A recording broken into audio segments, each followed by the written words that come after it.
What is going on, Niner fans? We are live. We are live. We got a game this week. It's Chiefs week, week 7 of the NFL.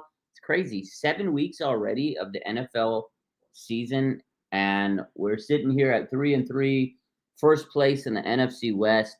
I honestly just can't believe that we're at this point in the season already. Like it's crazy. It's crazy, guys. That we're sitting here week 7, and now we got the Chiefs Super Bowl rematch, revenge on the mind of the 49ers. I know we're all sitting here wanting the 49ers to win on Sunday. The 49ers haven't beaten the Chiefs since 2014. 49ers returned to practice today. They had a bonus practice on Monday, but today's the real deal. Wednesday's like the first practice of the week. And so this is like the real big practice of the week. First one, got some good, updates regarding this practice. So let's get into that. And, we'll get into all the news for the day. But I want to know, how's everybody doing? Hopefully everybody's having a great Wednesday.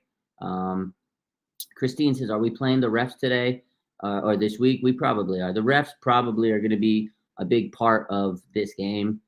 And, moving forward, 49ers versus the refs, not just the Chiefs, So, but all seriousness, I think the 49ers have a good chance of winning this game. I've been saying it all week. I'm really positive. The 49ers, they know they got to beat these dumb Chiefs, man. Like, they've been trying for years, and they've gotten close. And, I mean, man, wouldn't it be sweet if they could finally get a victory over the Chiefs? Now, it won't, be the ultimate revenge. Now, I know the 49ers lost the Super Bowl to them, but it would be nice if they can finally beat the Chiefs once and for all. But maybe we'll play them again in another Super Bowl or something down the line. And hopefully then they can win that game. So let's get into it. So the 49ers went back to practice today. Juwan Jennings did not practice today due to a hip injury he suffered in Seattle. So that's something to keep an eye out, that he didn't practice today, right? He's dealing with the hip issue that he suffered last week. Nobody knew. Kyle Shanahan talked about it. He said it kind of happened during the game, and it just kind of manifested over the last few days. So that's Juwan Jennings. Hopefully he'll be able to come back to practice the next 2 days. He's tough, but hip injuries can be pretty severe. Hopefully it's just a pain tolerance thing, and then maybe the next couple of days with some treatment. I'm sure he's getting a lot of rehab, a lot of rest, and they can get that sorted out. So Juwan Jennings did not practice today. But good news was Jordan Mason. He was able to practice today. He was limited the other day. He had a blue non-contact jersey, and he wasn't, really a full participant on Monday. So today, limited. That's a big step in the right direction. We all know he has the AC joint sprain, tough injury, but he was limited. So that's an upgrade for Jordan Mason. The Niners need Jordan Mason, whether or not Isaac Rendo is able to continue to develop. The 49ers just need Jordan Mason. They're a running team, and they need their best runner that they have right now. Obviously, Christian McCaffrey's injured, so this is huge for the 49ers to get Jordan Mason back. And again, limited because they don't want him to hurt anything. So a player that was not limited today, and it was actually a full participant in practice, was Mooney Ward. He missed the last game. He's got the knee injury, but today he was back, full participant. Niners need Mooney Ward, to be able to play the Chiefs. The Niners need their best secondary, players in. You got Ronaldo Green, who really stepped up last week. Deommodore Lenoir is playing fantastic football, but you really, really need Mooney Ward back in that lineup. I don't want Isaac Yiadom to be CB1 or CB2. So this is big. Mooney Ward is a full participant today in practice, and that is a big step in the right direction. Last week, remember, he was limited, and they didn't know if he was going to play, and he tried to test the knee out before kickoff last week, and he didn't play. But it was a short week, so it is what it is. But now it looks like the 49ers are going to get Charvarius Ward back. We need Mooney Ward. We need the old Mooney Ward back. I feel like he hasn't been himself this year. He's had a lot of injuries. He had the groin surgery, the hernia surgery in the offseason. And, he just hasn't really been that guy that we've seen over the last couple of years, all pro Mooney Ward. And he just hasn't hit that stride yet. And I hope that he's over these injuries. They really, really need Charvarius Ward to be back at 100%. A couple other injuries to report. So we did mention that Jordan Mason was limited today, but so is Malik Mustafa. Deebo Samuel with the wrist issue. Remember the last game, right? He hurt his hand a little bit, and he left for a few plays, and then he came back. So he is dealing with a wrist issue. He was limited, but I just think they don't want to be overzealous with him, and just let Debo take his time. I'm sure he'll play on Sunday against the Chiefs, but today he was limited. And Jordan Elliott, who's been dealing with knee issues, he was limited as well today. So the Niners are trying to be very careful with these guys: Mason, Mustafa, Debo, and Elliott. And again, they were limited in practice today. Players that did not practice: Jake Moody, Matthew Wright. Both of the kickers did not practice today. We know Moody's going to miss a couple of weeks. Matthew Wright, we don't know if he's going to play this weekend, but they did sign a kicker yesterday, Anders Carls, to the practice squad. This team has 3 kickers on their roster right now. Kind of crazy. I don't know what to tell you, ladies and gentlemen. They got 3 freaking kickers on this team right now. Again, we mentioned Juwan Jennings did not practice. Malik Collins. I can't. You know what? It's so funny because it's Malik Mustafa, and then I get mixed up. Is it Malik Collins? He did not practice. He's got a knee issue. That's unfortunate. And then Leonard Floyd had a vet day today, so he was given a day off. That's fine. But real quick, Jake Moody, Matthew Wright did not practice. Juwan Jennings, we mentioned him. Malik Collins did not practice today because he has a knee issue. So Niners are a little nicked up, but so are the Chiefs. It's unfortunate. But, these are the breaks. Hopefully the 49ers can get healthy, and they got a couple of days to do that. Friday, we'll see what the injury designation is for the weekend. But right now, the Niners look like they had a lot of players that have been nicked up through the season. But, that's why they're 3-3. They've had some big injuries here and there, and they haven't had consistent play from some of their superstars. But I think this week, regardless of injuries, you got to go out there and ball out. Now, Ricky Pearsall today, apparently, according to the reporters, they said that he's feeling great. He's back practicing. He was just hyped up in the locker room. Cam Inman said that he's ready to roll, but he's not sure if he's going to be activated from the IR this weekend. So we're not 100% sure on Ricky Pearsall, right? We know that he's back at practice. He looks like he's having fun out there. There's a lot of video clips of him going out there and doing his thing, and putting in work. He's putting in a lot of work. He's running the routes. He just looks smooth out there. But the problem is, we don't know if he's going to be able to play. Kyle Shanahan talked about how he was, gassed out. They let him break down the huddle, but he was tired. He hasn't played a game in a long time, not just practice. He hasn't played a game in a long time. So, yes, we all want Ricky Pearsall to be out there, but they got to play the safe.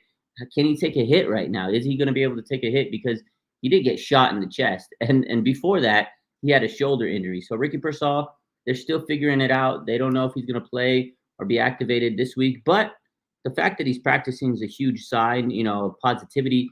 And the man got shot in the chest just a couple of weeks ago, and he's back practicing. That's remarkable right there. But will he play this weekend? I don't know. If I had to guess, I don't think Ricky Pearsall is going to play this weekend just because it's his first week back. He's trying to get his stamina up. That's another thing is the guy hasn't really, again, practiced. He hasn't played. He needs to get his stamina up. He's probably tired out there in practice. He's putting in work. I'm sure he's exhausted. And again, can he take a hit? He got shot in the chest. There's a lot of ramifications right now. So I'd say give him another week. He'll probably make his debut against the Cowboys. That's just my thoughts. I would love to see Pearsall play this Sunday against the Chiefs. But I'm going to make an assumption. I'm going to make a guess that it's going to be against the Cowboys. So we'll see. I don't think he's going to play this weekend. Baby Radiant says, it was a quarterback injury issue a few years ago. Now it's a kicker problem. I guess I'd rather have a kicker problem than a quarterback problem. Quarterback problem is very important. Quarterback's your most important player on the team. It's your captain. It's your go-to guy. It's your leader. And it's your franchise. And Brock Purdy's a damn good quarterback. So it's nice to not have quarterback issues, but it does suck to have kicker issues. But if I had to choose between them, I'd rather have a kicker issue than a quarterback issue. Now, if it gets down to a game-winning kick, then we got some problems there. But your quarterback is very, very important. You don't want your quarterback to get hurt. But yeah, you're right. We've kind of traded kicker or quarterback issues for kicker issues. In the offseason, it was wide receiver issues. Always have some type of issue with this team. So, but yeah, those were the big updates of the day. Again, Ricky Pearsall, we don't know if he's going to be activated this weekend, but he is telling the fans, he told the media in the locker room. I'm ready to roll. He looks like he's doing good. Jordan Mason was limited. Mooney Ward was full participant. The following players: Malik Mustafa, Debo Samuel, Jordan Elliott were limited. Jake Moody, Matthew Wright, Juwan Jennings, Malik Collins, and Leonard Floyd did not practice today. Leonard Floyd got a vet day. And again, Juwan Jennings, hip injury, so he didn't practice. There was some news yesterday that we got to talk about. I was live with Larry. We talked about it yesterday, but I didn't talk about it on my channel. So let's talk about it. The 49ers released Terrace Marshall from the practice squad, wide receiver. They've had him. I thought they should have activated him. You know, they cut him because they had to sign a couple players. They signed Adrian Amos, a safety, to the practice squad. So you cut Terrace Marshall. I think they should have kept Marshall around. Probably better than Ronnie Bell, but he keeps getting another chance. I don't know what the case is with that, but Kyle loves the guy apparently. But the 49ers also signed former Packers kicker Anders Carlson to the practice squad. We mentioned that. So they got a new kicker on the practice squad just in case, Jake Moody, obviously, he's not going to play, and Matthew Wright can't play this Sunday. So we already have one kicker that can't play. Now, if your second kicker can't play, you bring in your third kicker. That's kind of crazy. So we mentioned that. But again, Adrian Amos, the safety, we talked about that yesterday. A decent veteran. He's not like a game changer, but the 49ers needed a safety. They needed depth, and they needed a veteran. Last year they had Tashawn Gibson. He was a really good veteran presence. He was a good coverage safety. The 49ers have not really had good coverage at the safety position this year. Jair Brown, a little slow in coverage. He's a good box safety.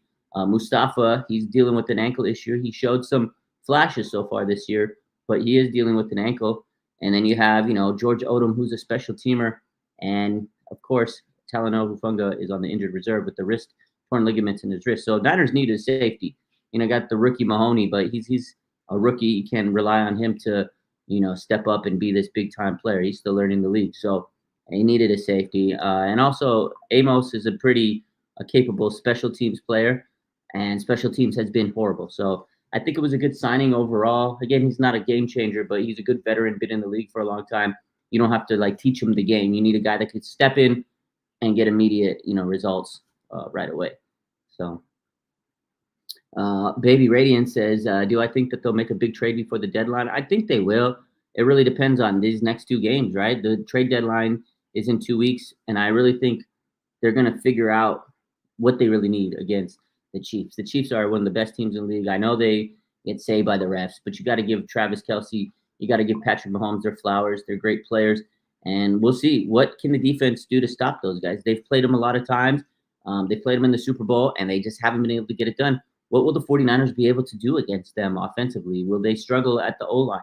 Is there a need at running back? Obviously there is, and I think they could go and get a guy like Jeff Wilson or Raheem Mostert from the Dolphins, who are kind of teetering on pack it in mode right now. Their team is kind of falling apart. They might want to get rid of players. You could bring back Raheem Mostert. I'd welcome him back with open arms, right?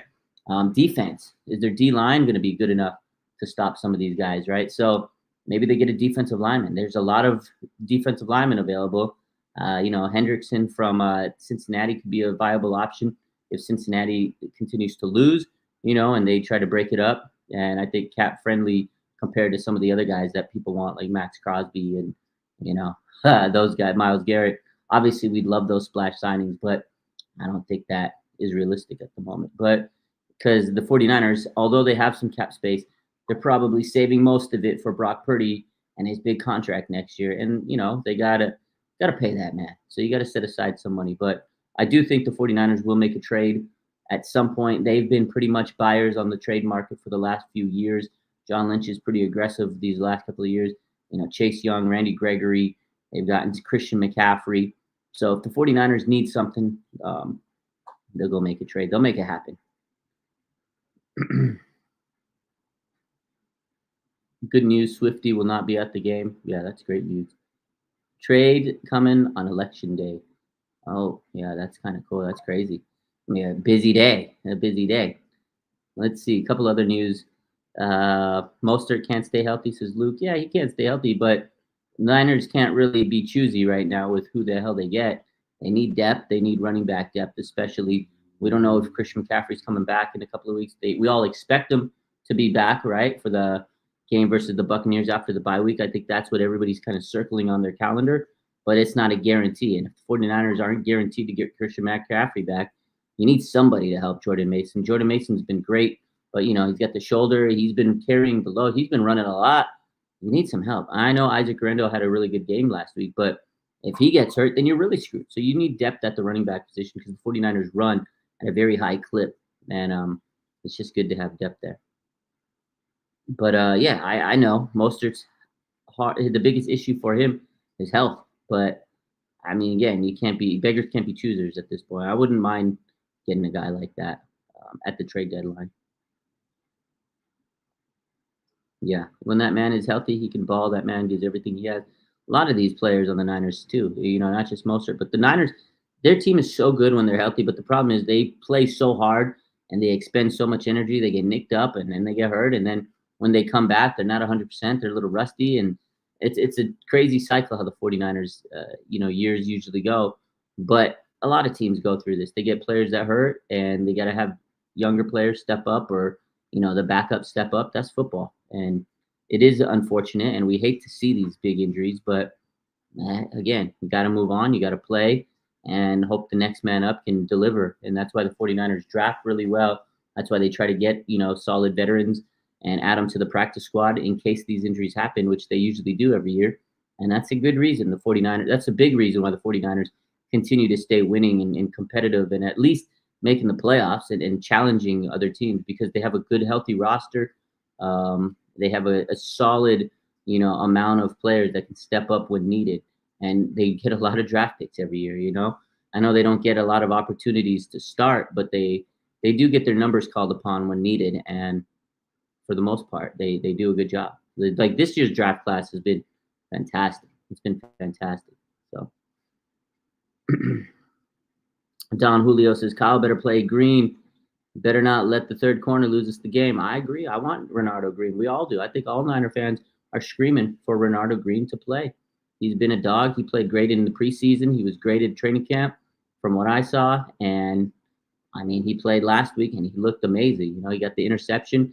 It's crazy. The first two interceptions of the season for the 49ers were two rookies, Mustafa and Green. And they were, given the opportunity because of these injuries, and they stepped up. Exactly what I said. The 49ers, they have to have these younger players, their backups, the practice squad guys, that when they get called upon, they have to be able to take that leap or that, that day and really showcase themselves. And that's exactly what the 49ers have done over the years. And it's exactly what they did this last week against the Seahawks. They had a lot of young guys. This is one of the games.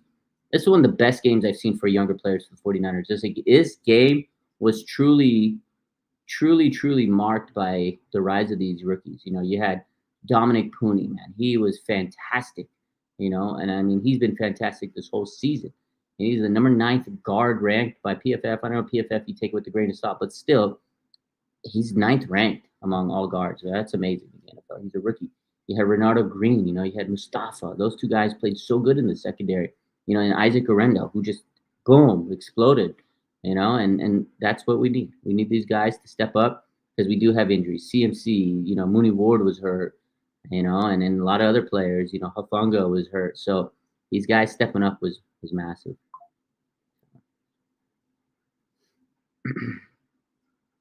Don says Lions picked on our third corner last year in the playoffs.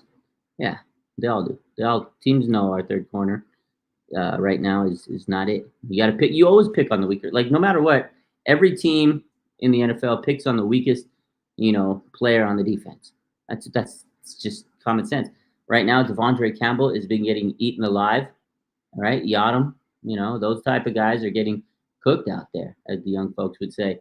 And we need a change at some point. But hopefully, we get some good updates with Green Line. He can come back soon because I'm getting a little tired of seeing Devondre Campbell getting wiped out. I'm sure you guys are too. And this week's challenge is very difficult. They got Travis Kelce. Oh, my God. One of the best tight ends of all time. You got to give him his flowers. George Kittle definitely up there. And Travis Kelce, those two guys have been two of the best tight ends over the last decade. These guys have been unbelievable. And now you go toe-to-toe. And if Devondre Campbell gets, slotted up against Travis Kelce, good night. I mean, I hope that Fred Warner gets as many opportunities as he needs to cover Kelce, but they're going to run away from Fred Warner. They're going to try to, motion Kelsey and put Campbell on him. That's what they do. And I don't know. It's going to be tough because in the past they've had, Dre Greenlaw and Warner, and they can cover anybody. But then in the Super Bowl, remember, once Dre Greenlaw went down, it's a whole different story. They were able to get the ball over the middle.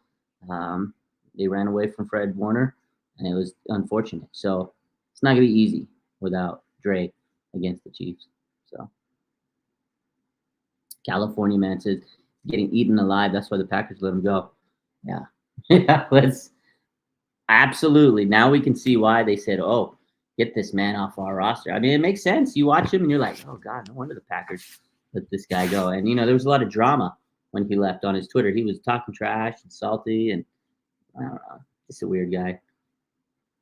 Christine says, "In my eyes, Kittle is better than Kelsey." I think you could make that argument, and it's an easy argument. We've had this argument for years. Those two guys have been top of the tight end food chain for many years, and people always argue Kelsey better than Kittle, Kittle better than Kelsey, tight end 1, tight end 2, tight end 1A, 1B.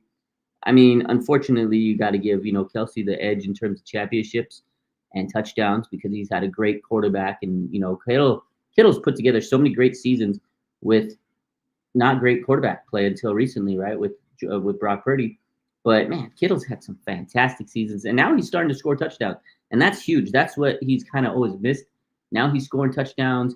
He's doing great. He's always done great. But his blocking, to me, is always what sets him apart. He's a complete tight end compared to Kelsey. I mean, Kelsey's a fantastic receiving tight end. He's like a wide receiver. But then you have Kittle, who's like a wide receiver and an offensive lineman in one. He's a total package. Guy's amazing. They're both great. So, unbelievable.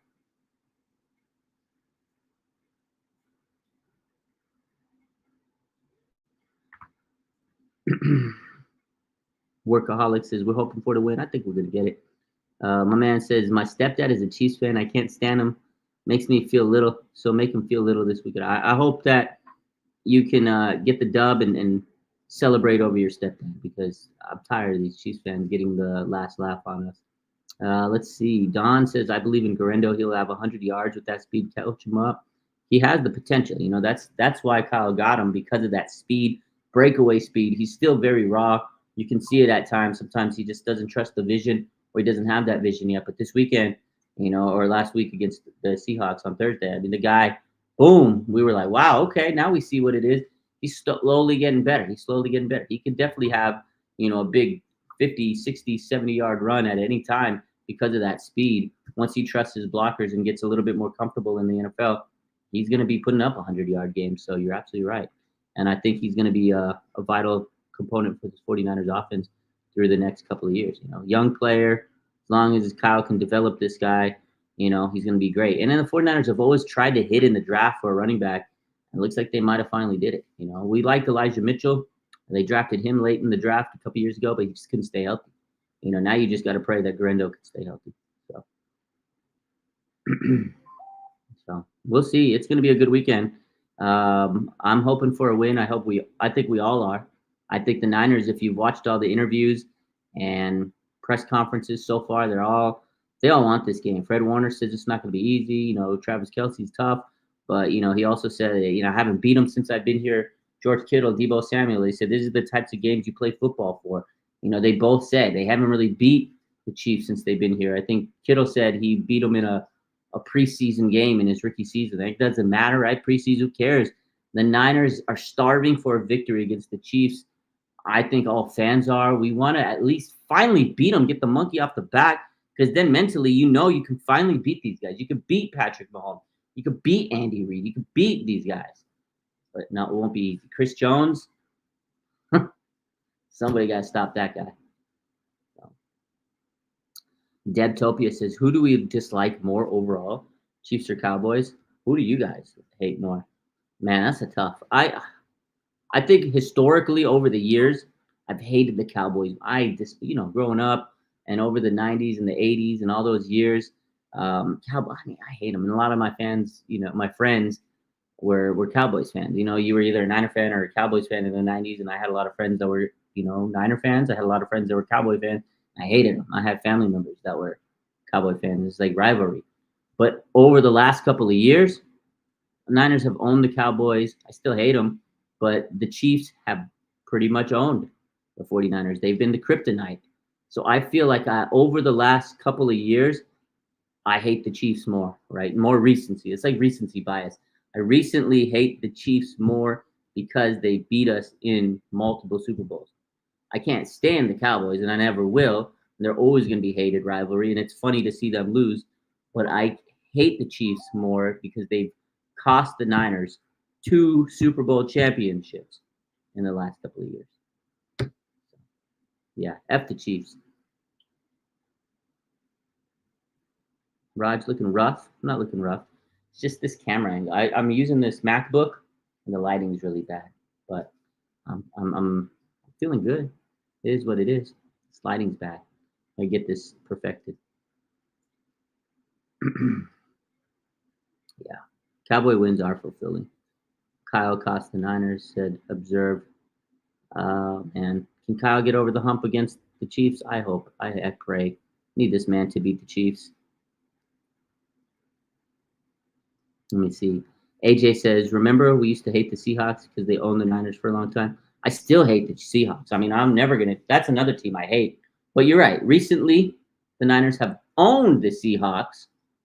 So I don't mind. I don't mind. To me, it's like, okay, we beat them. We own them. I still hate them. But back then, I hated the Seahawks so much because their fan base was revolting. I mean, they're still a cringe fan base.